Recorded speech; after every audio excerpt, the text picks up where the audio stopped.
आरक्षणाची अंमलबजावणी कोण म्हणते देणार नाही। दीपक बोराडे तुम आगे बढ़ो, हम तुम्हारे साथ हैं। दीपक बोराडे तुम आगे बढ़ो, हम तुम्हारे साथ हैं। शिर्डी येथे धनगर समाजाच्या प्रमुख नेते आणि समाज बांधवांची महत्त्वपूर्ण बैठक पार पडली असून धनगर आरक्षणाचा मुद्दा पुन्हा एकदा ऐरणीवर आला आहे। धनगर समाजाला अनुसूचित जमाती एसटी प्रवर्गाचे आरक्षण लागू करावे या प्रमुख मागणीसाठी लवकरच मुंबईतील आझाद मैदानावर भव्य आंदोलन छेडण्याचा निर्णय बैठकीत घेण्यात आला। राज्यभरातील हजारो धनगर बांधव मुंबईत एकवटणार असल्याची माहिती यावेळी देण्यात आली।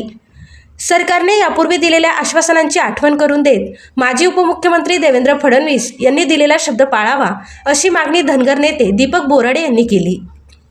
धनगर समाजाला एसटी आरक्षणाचा शासन निर्णय प्रत्यक्ष हातात मिळाल्याशिवाय आंदोलन मागे घेतले जाणार नाही असा इशारा बोराडे यांनी सरकारला दिलाय।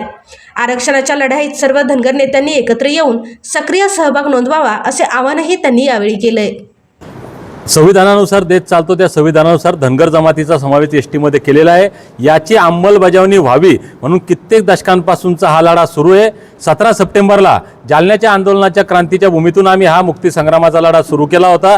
16 दिवस आमरण उपोषण केलं पण सरकारला त्या ठिकाणी काही फरक पडला नाही। माझ्या प्रकृतीला फरक पडल्यामुळे आंदोलन काही काळासाठी स्थगित केलं होतं। असं वाटलं होतं की सरकार काहीतरी तोडगा काढेल, परंतु सरकारच्या वतीनं काही या ठिकाणी चर्चा झाली नाही। म्हणून 21 जानेवारीला मुंबईच्या आझाद मैदानात जाणार असं आम्ही आवाहन समाजाला केलं होतं आणि सरकारला सुद्धा सांगितलं होतं।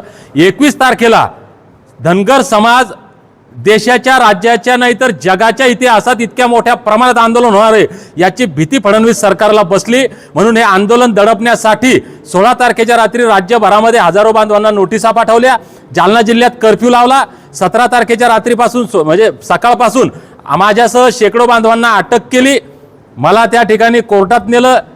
हे आंदोलन दडपण्याचा प्रयत्न केला। सरकारला असं वाटलं हे आंदोलन दडपलं, पण अशा दडपशाहीला जुमानतील ते धनगर कसले। हे मल्हार मावळे डबल त्वेषानं, कारण मी त्या दिवशी म्हटलं ते स्प्रिंग आहे, जितकी दाबाल तितकी उसळेल, म्हणून ही स्प्रिंग उसळली।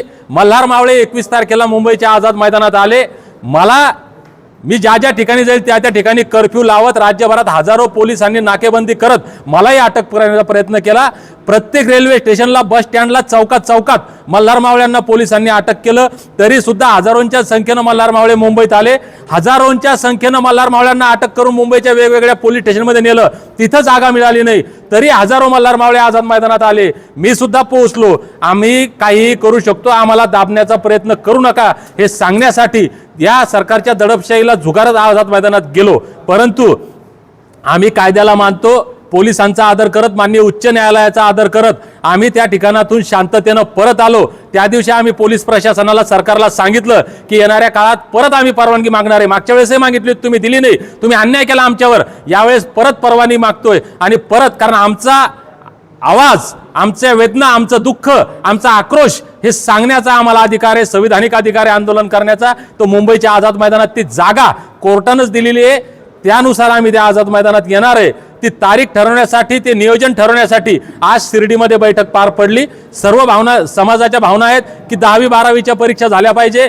आपला समाज हा शेतीशी निगडीत आहे, शेतीचे कामं चालू आहेत, ऊसतोड मजूर आपल्या समाजामध्ये मोठ्या प्रमाणात आहे, त्यांचे कामं चालू आहेत। म्हणून वेळ देऊन आपण हे आंदोलन केलं पाहिजे। म्हणून तारीख आता निश्चित नाही, पण येणाऱ्या काळामध्ये 1 महिन्यात 1.5 महिन्यात एक तारीख ठरवून आम्ही मोठ्या ताकदीनं आझाद मैदानात जाणार आहे, घटनादत्त अधिकाराची अंमलबजावणी करणार आहे। फडणवीस साहेबांना माझी विनंती आहे की आम्हाला त्रास देऊ नका, तुम्ही त्रास करून घेऊ नका। धनगरांनी तुम्हाला मतं दिले, त्या उपकाराची जाणीव ठेवा। तुम्ही सांगितलं होतं आमचं सरकार आलं तर पहिल्या कॅबिनेटमध्ये देऊ।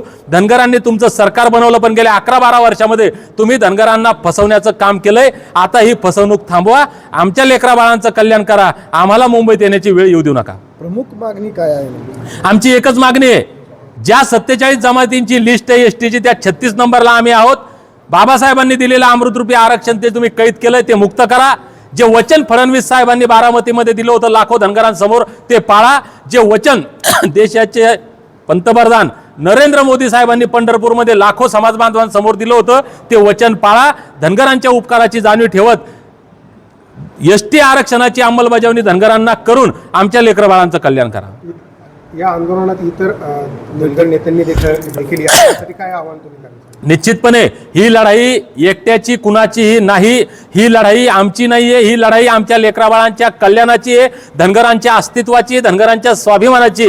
म्हणून प्रत्येक नेत्यानंच नाही, नेता म्हणल्यावर नेता हा सगळ्यांचा असतो, नेत्यानं तर आलंच पाहिजे. मी प्रत्येक धनगर बांधवाला विनंती करेल, तुम्ही कुठल्याही पदावर असाल, तुम्ही काही काम करत असाल, तुम्ही सामाजिक, राजकीय, शासकीय कुठल्याही क्षेत्रात असाल, व्यावसायिक क्षेत्रात असाल, प्रत्येक धनगरानं या लढाईमध्ये ताकदीनं उतरणं गरजेचं आहे. आमच्या लेकरा बाळांच्या कल्याणाचा हा शेवटचा लढा म्हणून प्रत्येकानं जर ताकदीनं लढलात, मी खात्रीनं सांगतो, धनगर जमातीच्या एसटी आरक्षण लढ्याच्या इतिहासातला हा शेवटचा लढा होणार आहे. BK कोकरे साहेबांनी बारामतीतून या लढाईत सुरुवात केली, आम्ही जालन्याच्या आंदोलनाच्या क्रांतीच्या भूमीतून या लढ्याचा शेवट करू, इतकं तुम्हाला खात्रीनं सांगतो.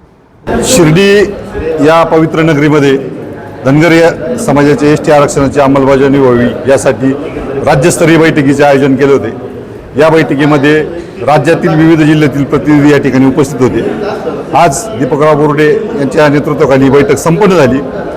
आम्ही संपूर्ण राज्यातील सर्वांनी असं ठरवलं आहे की ताकदीने बोर्डे साहेब जी तारीख ठरवतील त्या तारखेच्या दिशेने मुंबईच्या आझाद मैदानावरचं आंदोलन असू द्या, कुठलंही आंदोलन पुकारू द्या, परंतु आता कुणीच मागे हटायचं नाही. अगदी ताकदीने त्या आंदोलनात सहभागी व्हायचं आणि हे आंदोलन यशस्वी करून आपल्याला एसटीचं सर्टिफिकेट पदरात पाडून घ्यायचं.